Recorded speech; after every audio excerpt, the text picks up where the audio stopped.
for a very, very provocative start to this session. I love that tension between slow and exponential growth. A couple of months ago, Jack Ma of Alibaba made headlines when he said that if we didn't anticipate the rate of technology growth and internet explosion, we were in for a lot of pain. Do you think he was referring to this sort of tension? I haven't I can't decide whether you're being optimistic or pessimistic about the future, I must say. Good. Actually, my default position is to be a long-term optimist and a short-term pessimist. And that also applies to Washington today.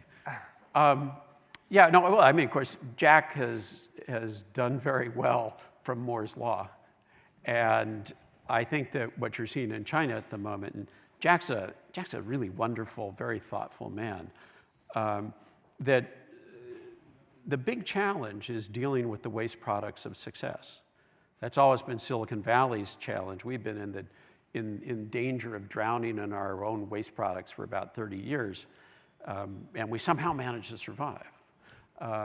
China is now just beginning to face having to deal with the waste products of its entrepreneurial and digital success.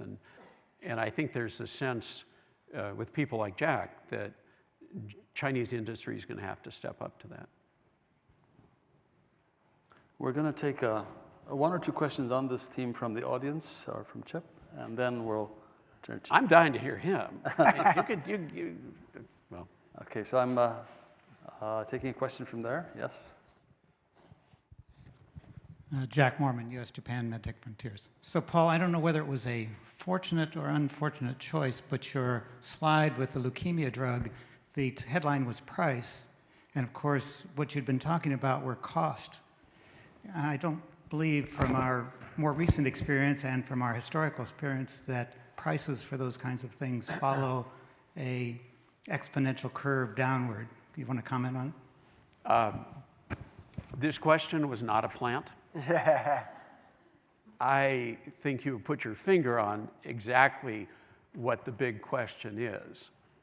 And so far, we've seen no evidence that the life sciences industry will follow the price plummeting that we take for granted in digital technology.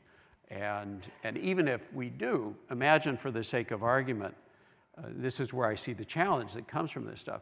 For the sake of argument, imagine that the cost of that drug plummets down to a fraction of the $500,000 that it's charging. And, if we just keep Shkreli in jail for a little longer, that even if it does, the subsequent therapies will be so expensive that it's a dead heat on the merry-go-round. So I see persistent inequality here and a really deep social issue. And I have a feeling we'll get to that in the Q&A with this guy. I think that's an important issue for us to talk about, is this tension between social justice, social issues, and this explosion of great, fabulous, exciting technology.